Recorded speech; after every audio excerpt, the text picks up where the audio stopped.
Hello friends and welcome back to my channel Biomate. ഇന്ന് നമ്മൾ discuss ചെയ്യുന്നത് BSc സുവോളജിയിലെ phylum arthropod എന്ന ചാപ്റ്ററിലെ പിനിയസ് അല്ലെങ്കിൽ പ്രോൺസിൻ്റെ അബ്ഡോമിനൽ അപ്പൻഡേജസിനെയും പിന്നെ അതിൻ്റെ കുറച്ച് സിസ്റ്റംസിനെയാണ്. സോ നമ്മൾ കഴിഞ്ഞ 3 വീഡിയോസിലായിട്ട് പ്രോൺസിൻ്റെ എക്സ്റ്റേണൽ ക്യാരക്ടേഴ്സും പിന്നെ സെഫാലിക് അപ്പൻഡേജസും തൊറാക്സിക് അപ്പൻഡേജസും ഡിസ്കസ് ചെയ്തു. ആ 3 വീഡിയോസിൻ്റെ ലിങ്ക് ഞാൻ താഴെ ഡിസ്ക്രിപ്ഷൻ ബോക്സിൽ ഇട്ടേക്കാം. ഇനി നമ്മൾ ഡിസ്കസ് ചെയ്യാൻ പോകുന്നത് അബ്ഡോമിനൽ അപ്പൻഡേജാണ് ഫസ്റ്റ് ഡിസ്കസ് ചെയ്യുന്നത്. അപ്പോൾ അതിൽ അബ്ഡോമിനൽ അപ്പൻഡേജ് നമ്മൾ പഠിക്കുന്നതിന് മുമ്പായിട്ട് അബ്ഡോമിനൽ അപ്പൻഡേജ് ടോട്ടലി എത്ര പേഴ്സ് എന്ന് പഠിക്കണം. Abdominal appendage 6 പേഴ്സാണുള്ളത്. അതിനെ പ്ലിയോപോഡ്സ് അല്ലെങ്കിൽ സിമ്മറെറ്റ്സ് എന്നാണ് പറയുന്നത്. ഇനി അബ്ഡോമിനൽ അപ്പൻഡേജിൽ പ്രോട്ടോപോഡായിട്ടും അൺജോയിൻഡ് ആയിട്ടുള്ള എക്സോപോഡേറ്റും എൻഡോപോഡേറ്റും പ്രസൻ്റ് ആണ് എന്നൊക്കെ ജസ്റ്റ് ഒന്ന് മനസ്സിലാക്കി വെച്ചേക്കണം. ഇനിയുള്ളത് ഫസ്റ്റ് പ്ലിയോപോഡാണ് നമ്മൾ ഫസ്റ്റ് നോക്കുന്നത്. ഫസ്റ്റ് പ്ലിയോപോഡ് ഒരു സെക്ഷൻ ആയിരിക്കും, പിന്നെ സെക്കൻഡ് ടു ഫിഫ്ത്ത്, പിന്നെ ലാസ്റ്റ് ആയിട്ടുള്ള 6th പ്ലിയോപോഡുമാണ് ഡിസ്കസ് ചെയ്യുന്നത്. അപ്പോൾ ഫസ്റ്റ് പ്ലിയോപോഡിൽ നമുക്ക് ഫിഗർ നോക്കുകയാണെങ്കിൽ ഫീമെയിൽസിനും മെയിൽസിനും ഫസ്റ്റ് പ്ലിയോപോഡിന് ഡിഫറെൻ്റ് ആയിട്ടുള്ള സ്ട്രക്ചറാണ്. സോ ഫസ്റ്റ് നമുക്ക് ഫീമെയിൽസിനെ നോക്കാം.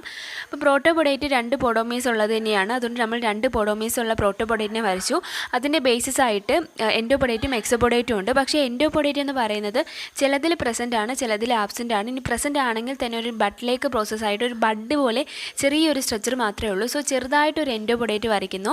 പിന്നെയുള്ളത് എക്സോപോഡേറ്റ് ആണ്. എക്സോപോഡേറ്റ് ആണെങ്കിൽ നല്ല ഫ്ലാറ്റൻഡ് ആയിട്ടുള്ള സ്ട്രക്ചറാണ്, സീറ്റോസ് പ്രോസസ്സൊക്കെ ഉള്ള, അതായത് ഫെദറി അപ്പിയറൻസ് ഒക്കെ ഉള്ളൊരു സ്ട്രക്ചറാണ് ഈ എക്സോപോഡേറ്റ് എന്ന് പറയുന്നത്. അപ്പോൾ ഇത്രയേ ഉള്ളൂ ഫീമെയിൽസിൻ്റെത് വരയ്ക്കുമ്പോൾ. ഇനി മെയിൽസിൻ്റെ കേസിലാണെങ്കിൽ എൻഡോപോഡേറ്റ് ഷോർട്ടായിട്ടുള്ള സ്ട്രക്ചറാണ്, ഹൂക്സ് ഒക്കെ ഉള്ളൊരു സ്ട്രക്ചറാണ് എൻഡോപോഡേറ്റ് എന്ന് പറയുന്നത്. ഹൂക്കായിട്ടുള്ള എൻഡോപോഡേറ്റ് ആണുള്ളത്. ഇനി ഹൂക്ഡ് ആയിട്ടുള്ള എൻഡോപോഡേറ്റ് 2 സൈഡിലും വന്നിട്ട് നടുക്കായിട്ട് ഒരു റോഡിലേക്ക് സ്ട്രക്ചർ ഫോം ചെയ്യുന്നു. അതിനെയാണ് പെറ്റാസ്മ എന്ന് പറയുന്നത്. അപ്പോൾ നടുക്ക് കാണുന്ന സ്ട്രക്ചറാണ് പെറ്റാസ്മ എന്ന് പറയുന്നത്. ഇനി പ്രോട്ടോപോഡേറ്റ് എന്താണ്? പ്രോട്ടോപോഡേറ്റ് 2 പോഡോമീസ് ഉള്ളത് തന്നെയാണ്. അപ്പോൾ അതുപോലെ വരച്ചു. അപ്പോൾ 2 ഒരു പെയറായിട്ട് നമ്മൾ വരച്ചതിന് ശേഷം നടുക്കായിട്ട് റോഡിലേക്ക് സ്ട്രക്ചറുണ്ട്. അതിന് പറയുന്ന പേരാണ് പെറ്റാസ്മ. ഈ പെറ്റാസ്മ എന്തിനെന്ന് പറഞ്ഞാൽ ഫീമെയിൽസിൻ്റെ തെലിക്കത്തിലേക്ക് സ്പേംസിനെ ട്രാൻസ്ഫർ ചെയ്യാനുള്ള അവരുടെ ഒരു സ്ട്രക്ചറാണ് പെറ്റാസ്മ. കോപ്പുലേഷൻ സമയത്ത് ട്രാൻസ്ഫർ ചെയ്യാനുള്ള സ്ട്രക്ചറാണ് പെറ്റാസ്മ. നമ്മൾ നോട്ട് നോക്കുകയാണെങ്കിൽ ഫസ്റ്റ് പ്ലിയോപോഡ്സിൻ്റെ in females exopodite is flattened, thick and fringed with setose process. Endopodite is absent or may be present. In males endopodite is short provided with hooks. The hooks of 2 sides interlocked and form a rod-like petasma. Petasma is for transferring sperms into the telecum of the female. So ഇത്രയേ ഉള്ളൂ ഏതെന്ന് പറയുന്നത് first പ്ലിയോപോഡ്. ഇനി നമുക്ക് second to fifth പ്ലിയോപോഡ്സിൻ്റെ സ്ട്രക്ചറാണ് നോക്കുന്നത്. Second 5th പ്ലിയോപോഡ്സിന് നമ്മൾ structure നോക്കുകയാണെങ്കിൽ അതിൻ്റെയും പ്രോട്ടോപോഡായിട്ട് 2 പോഡോമീസ് ഉള്ളത് തന്നെയാണ് അവിടെ പ്രോട്ടോപോഡായിട്ട്. പക്ഷേ ബൈറാമസ് ആയിട്ടുള്ള സ്ട്രക്ചറിലാണ് ഇവർ കാണുന്നത്. അതുകൊണ്ട് തന്നെ നമ്മൾ ഈ പ്രോട്ടോപോഡിന് ചേർന്നായിട്ട് എൻഡോപോഡേറ്റും എക്സോപോഡേറ്റും വരയ്ക്കുന്നു. എൻഡോപോഡേറ്റും എക്സോപോഡേറ്റും അൺജോയിൻറ്റഡ് ആയിട്ടാണ് ഇരിക്കുന്നത്. അപ്പം നല്ല ജോയിൻറ്റഡ് ആയിട്ടുള്ള 2 പോഡോമീസ് ഉള്ള പ്രോട്ടോപോഡേറ്റും വരയ്ക്കുന്നു. ആ പ്രോട്ടോപോഡേറ്റിലേക്ക് എൻഡോപോഡേറ്റും എക്സോപോഡേറ്റുമാണ് നമ്മൾ വരയ്ക്കുന്നത്. അതിൽ എൻഡോപോഡേറ്റ് വരയ്ക്കുമ്പോൾ കുറച്ച് ഫ്ലാറ്റൻഡ് ആയിട്ട് കുറച്ചും കൂടി വലുതായിട്ട് ഫിഗറിൽ കാണുന്ന പോലെ വരയ്ക്കുക. 2 ഏകദേശം ഒരു സ്ട്രക്ചറായിട്ട് തന്നെ ഇരിക്കുന്നത്. 2നും ഫെദറി അപ്പിയറൻസ് ഒക്കെ ഉണ്ട്. ഇനിയുള്ളത് 6th പ്ലിയോപോഡ്. നമുക്ക് അതിന് മുമ്പായിട്ട് എൻ്റെ നോട്ടും കൂടെ നോക്കാം. These pairs have a typical biramous structures with a 2 jointed protopodite and unjointed exopodite and endopodite. അത് പറയാനൊന്നുമില്ലല്ലോ. ഇനി അടുത്തെന്ന് പറയുന്നത് 6th പ്ലിയോപോഡ് അല്ലെങ്കിൽ യൂറോപോഡാണ്. അപ്പം ആദ്യത്തെ 5 പ്ലിയോപോഡ്സ് ഒരു ലെഗ്സ് പോലെയൊക്കെയാണ് നമ്മൾ ആ ഫിഗറിൽ കാണുമ്പോഴേ നമുക്ക് മനസ്സിലാവും. അവസാനത്തെ യൂറോപോഡ് എന്ന് പറയുന്നത് നമ്മളുടെ ആദ്യത്തെ വീഡിയോയിൽ നമ്മൾ കാണിച്ചപ്പോഴേ പറഞ്ഞായിരുന്നു, പ്രോൺസിൻ്റെ ഏറ്റവും ടെയിൽസ് ഭാഗത്തായിട്ട് വരുന്ന ഒരു സ്ട്രക്ചറാണ് ഈ ഒരു യൂറോപോഡ്. അപ്പോൾ അതിൽ നിന്ന് മാറി വ്യത്യസ്തമായിട്ടുള്ള സ്ട്രക്ചറാണ് യൂറോപോഡിനുള്ളത്. നമ്മൾ ഏറ്റവും എൻഡിലായിട്ട് പ്രോൺസിനുള്ള ഒരു സ്ട്രക്ചറാണ് ഏതെന്ന് പറയുന്നത് ടെൽസനും യൂറോപോഡും. അപ്പോൾ ഈ ടെൽസൻ്റെ അടുത്തായിട്ട് കാണുന്ന ഒരു സ്ട്രക്ചറാണ് യൂറോപോഡ് എന്ന് പറയുന്നത്. നമ്മൾ പ്രോണിൻ്റെ ആ ഒരു ഫുൾ സ്ട്രക്ചർ നോക്കുമ്പോൾ മനസ്സിലാവും. അപ്പോൾ യൂറോപോഡിലും പ്രോട്ടോപോഡേറ്റും എൻഡോപോഡേറ്റും എക്സോപോഡേറ്റും പ്രസൻ്റ് ആണ്. അപ്പോൾ നമ്മൾ പ്രോട്ടോപോഡേറ്റ് വരച്ചു. എൻഡോപോഡേറ്റും എക്സോപോഡേറ്റും നല്ല ഫ്ലാറ്റൻഡ് ആയിട്ടുള്ള ഒരു അപ്പിയറൻസിലാണ് കാണുന്നത്. ഇനി നമുക്ക് ഇതുപോലെ വരച്ചാൽ മതി. ഒരു നമ്മളുടെ ഒരു ടെയിൽസ് അല്ലെങ്കിൽ ഫെദേഴ്സ് കറക്റ്റ് ഒരു ഫെദറിനെ പോലെയാണ് ഈ എൻഡോപോഡേറ്റും എക്സോപോഡേറ്റും വരയ്ക്കുന്നത്. പ്രോട്ടോപോഡേറ്റ് ആണെങ്കിൽ അല്ലാതെ നമ്മൾ വരയ്ക്കുന്നത്. അപ്പോൾ പ്രോട്ടോപോഡേറ്റിൽ എക്സോപോഡേറ്റും എൻഡോപോഡേറ്റും ഉള്ളത്. അത് മാത്രമല്ല പ്രോട്ടോപോഡേറ്റിൻ്റെ സെഗ്മെൻറ്റ്സ് ഫ്യൂസ് ചെയ്താണ് ഇരിക്കുന്നത്. അതുകൊണ്ട് തന്നെ പ്രോട്ടോപോഡേറ്റ് നമുക്ക് ഒരു സെഗ്മെൻറ്റ് മാത്രം വരച്ചാൽ മതി. അതായത് ഒരു പോഡോമിയർ മാത്രം വരച്ചാൽ മതി. 2 പോഡോമിയർ ഉണ്ട്, പക്ഷേ ഫ്യൂസ്ഡ് ആയിട്ടാണ് അതിരിക്കുന്നത്. ഇനി നമുക്ക് നോട്ട് നോക്കുവാണെങ്കിൽ 6th പ്ലിയോപോഡ് അല്ലെങ്കിൽ യൂറോപോഡിന് പ്രോട്ടോപോഡേറ്റും എൻഡോപോഡേറ്റും എക്സോപോഡേറ്റും പ്രസൻ്റ് ആണ്. പോഡോമിയസും കോക്സയും ബേസിസും ഫ്യൂസ് ചെയ്തിട്ട് ഒറ്റ സെഗ്മെൻ്റ് ആയിട്ടാണ് കാണുന്നത്. പോഡോമിയസ് ആയിട്ടുള്ള കോക്സയും ബേസിസും fuse to form 1 segment. Two uropods and telson form tail fin of the tail fan acts as the balancing organ. നമ്മൾ ആദ്യത്തെ വീഡിയോയിൽ പറഞ്ഞായിരുന്നു ഈ ടെൽസണും പിന്നെ ഈ വരുന്ന 2 യൂറോപോഡ്സും കൂടെ ചേർന്നിട്ടാണ് ടെയിൽ ഫിന്നായിട്ട് ആക്ട് ചെയ്യുന്നത്. ഇത് നമ്മളുടെ വാട്ടർ കറൻസിൽ ഒരു ബാലൻസിങ് ഓർഗനായിട്ടും ആക്ട് ചെയ്യുന്നത് മാത്രമല്ല, it sudden flexion causes backward leap എന്ന് പറഞ്ഞാൽ വാട്ടർ കറണ്ടിൽ ബേക്കിലോട്ടുള്ള മൂവ്മെൻറ്റിന് ഹെൽപ്പ് ചെയ്യുന്നത് ഈ ഒരു സ്ട്രക്ചറാണ്. ഏത് 2 സ്ട്രക്ചേഴ്സ്? ഈ ടെൽസണും യൂറോപോഡും കൂടെ ചേർന്നിട്ടുള്ള ഒരു സ്ട്രക്ചർ. ടെൽസൻ്റെ ഏറ്റവും ബേസിസ് ആയിട്ടുള്ള റീജിയനിലാണ് ഈ ഏനസ് ഒക്കെ ഉള്ളത് കേട്ടോ. അപ്പം ഏനസും ഒക്കെ വരുന്നത് ടെൽസൻ്റെ ബേസിലാണ്. അതിൻ്റെ തൊട്ടപ്പുറത്താണ് ഈ ഒരു പ്ലിയോപോഡ് വരുന്നത്, ഏറ്റവും എൻഡിലായിട്ട്. അപ്പോൾ അതാണ് 6th പ്ലിയോപോഡ് അല്ലെങ്കിൽ യൂറോപോഡ് എന്ന് പറയുന്നത്. അപ്പോൾ ഇത്രയേ ഉള്ളൂ. First pleopod, second pleopod, second to 5th pleopod, പിന്നെ വരുന്ന 6th. സെക്കൻഡ് ടു 5th വരെ ഏകദേശം ഒരു സ്ട്രക്ചർ തന്നെയാണ്. പിന്നെ ലാസ്റ്റ് വരുന്നത് ഈ ഒരു യൂറോപോഡാണ്. ഇനി നമുക്ക് പിനിയസിൻ്റെ ഡൈജസ്റ്റീവ് സിസ്റ്റം നോക്കാം. അപ്പോൾ ഡൈജസ്റ്റീവ് സിസ്റ്റത്തെ കുറിച്ച് പറയുമ്പോൾ ഏറ്റവും സിമ്പിളാണ്. ഡൈജസ്റ്റീവ് സിസ്റ്റം പിനിയസിന് 2 ഡൈജസ്റ്റീവ് സിസ്റ്റമാണ് ഉള്ളത്.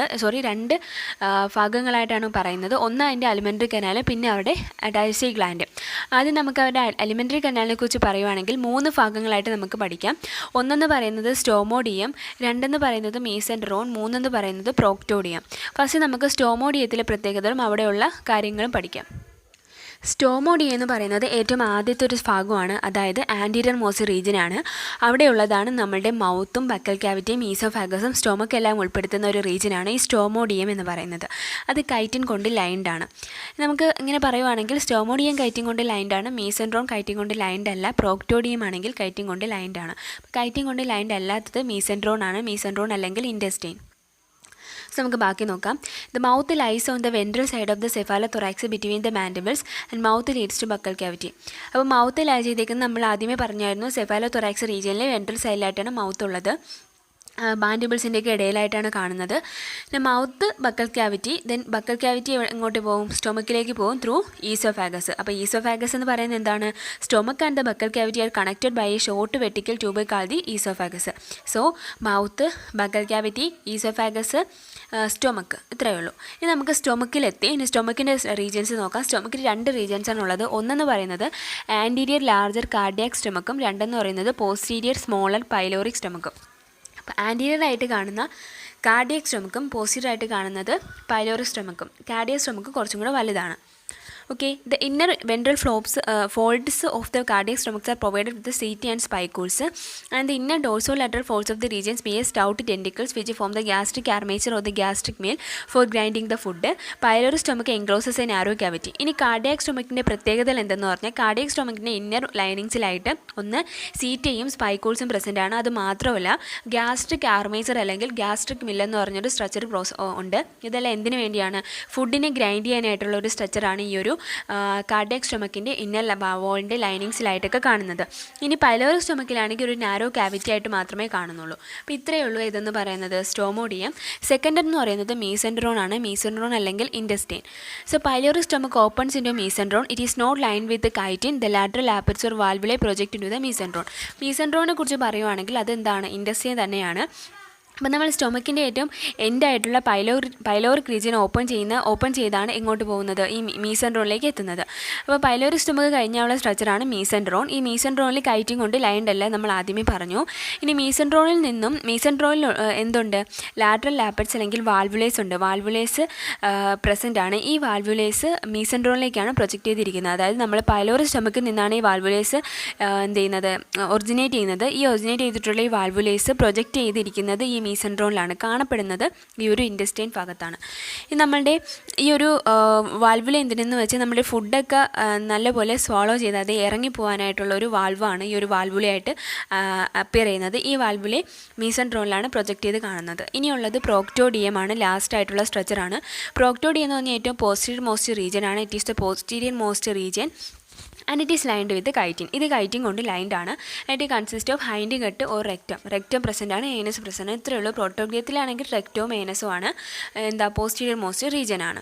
ഇനി അവരുടെ ഡൈജസ്റ്റീവ് ഗ്ലാൻസിനെ കുറിച്ച് പറയുകയാണെങ്കിൽ അവർക്കുള്ള ഡൈജസ്റ്റീവ് ഗ്ലാൻഡായിട്ട് ആക്ട് ചെയ്യുന്നത് ഹെപ്പാറ്റോ പാങ്ക്രിയാസ് അല്ലെങ്കിൽ ലിവറാണ് ആക്ട് ചെയ്യുന്നത്. ഇനി അവിടെ ഫുഡും ഫീഡിങ്ങിൻ്റെയും മെക്കാനിസമാണ്. ഫുഡെന്ന് പറയുന്നത് അവർ സ്മോൾ മറൈൻ ആൽഗേസും പിന്നെ കുറച്ച് അതുപോലത്തെ വെജിറ്റേഷൻസും ചെറിയ ചെറിയ ഇൻസെക്ട്സ് ഒക്കെയാണ് അവിടെ ഫുഡെന്ന് പറയുന്നത്. ഇനി അവിടെ ഫീഡിംഗ് എന്ന് പറഞ്ഞാൽ ആദ്യം അവിടെ കീൽ ഹൈലൈറ്റ് ലെഗ്സ് കൊണ്ട് ഈ ഫുഡിനെ അവർ ക്യാപ്ചർ ചെയ്യുന്നു, എന്നിട്ട് മൗത്തിലേക്ക് എത്തിക്കുന്നു. അപ്പോൾ മൗത്തിൽ നിന്ന് മാൻഡിബിൾസ് ഫുഡിനെ കട്ട് ചെയ്യുന്നു. പിന്നെ മാക്സിൽ പിടിച്ചൊക്കെ ആയിട്ടുള്ള അപ്പൻഡേജസ് ഒക്കെ യൂസ് ചെയ്തുകൊണ്ട് ഫുഡിനെ സ്വാളോ ചെയ്യുന്നു. ഈ സ്വാളോ ചെയ്യുന്ന ഫുഡ് നമ്മളുടെ മൗത്ത് വഴി ബക്കൽ ക്യാവിറ്റിയിൽ എത്തുന്നു. Buccal cavity to oesophagus to സ്റ്റൊമക്കിലെ 2 ഏരിയാസ് കാർഡിയാക്ക് പൈലോറിക്കിൽ നിന്നും മീസെൻട്രോളിലേക്ക് പോകുന്നു. മീസെൻട്രോളിൽ ഇൻഡസ്റ്റൈൻ ആണ്. മീസെൻട്രോളിൽ നിന്നും പ്രോക്ടോഡിയം പാർട്ടിൽ പോകുന്നു. പ്രോക്ടോഡിയത്തിലാണ് റെക്റ്റവും ഏനസും ഉള്ളത്. അപ്പോൾ റെക്റ്റത്തിൽ സ്റ്റോർ ചെയ്തിട്ട് ഏനസ് വഴി പുറത്തേക്ക് വേസ്റ്റ് പോകുന്നു. അപ്പോൾ ഇത്രയേ ഉള്ളൂ ഡൈജസ്റ്റീവ് ഗ്ലാൻഡ് എന്ന് പറയുന്നത്. ഓക്കെ, ഇതാണ് നമ്മളുടെ പീനിയസിൻ്റെ ഡൈജസ്റ്റീവ് ഗ്ലാൻഡ്. സിമ്പിളായിട്ടുള്ളതാണ്. ഇനി നമുക്ക് പീനിയസിൻ്റെ സർക്കുലേറ്ററി സിസ്റ്റം നോക്കാം. അപ്പോൾ നമ്മൾ ഡൈജസ്റ്റീവ് സിസ്റ്റമാണ് ഫസ്റ്റ് നോക്കിയത്. അടുത്തതെന്ന് പറയുന്നത് സർക്കുലേറ്ററി സിസ്റ്റമാണ്. ഡൈജസ്റ്റീവ് സിസ്റ്റത്തിനെക്കാട്ടി എല്ലാം സിമ്പിളാണ് സർക്കുലേറ്ററി സിസ്റ്റം എന്ന് പറയുന്നത്.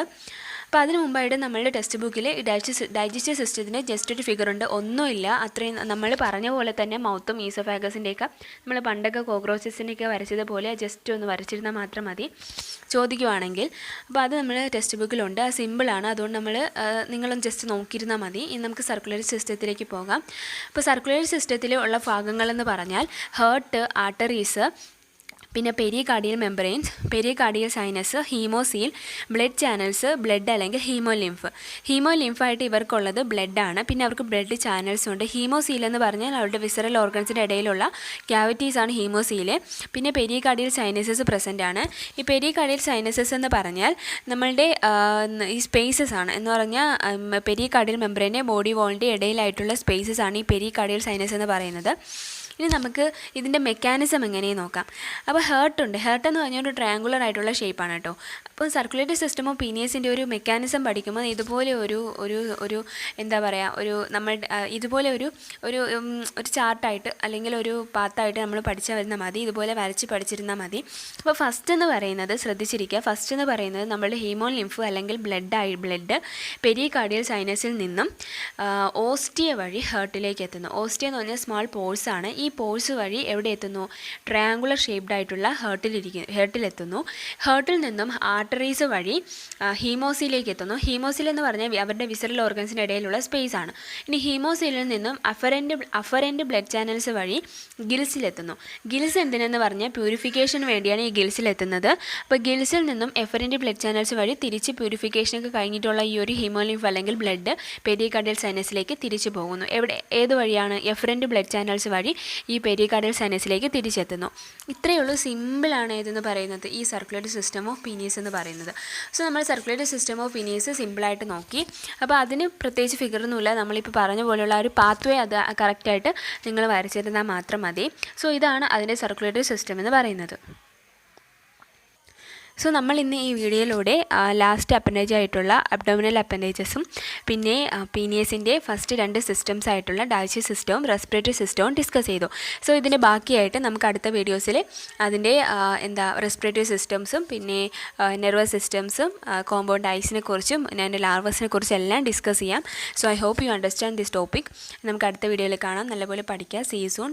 Study well. Thank you so much.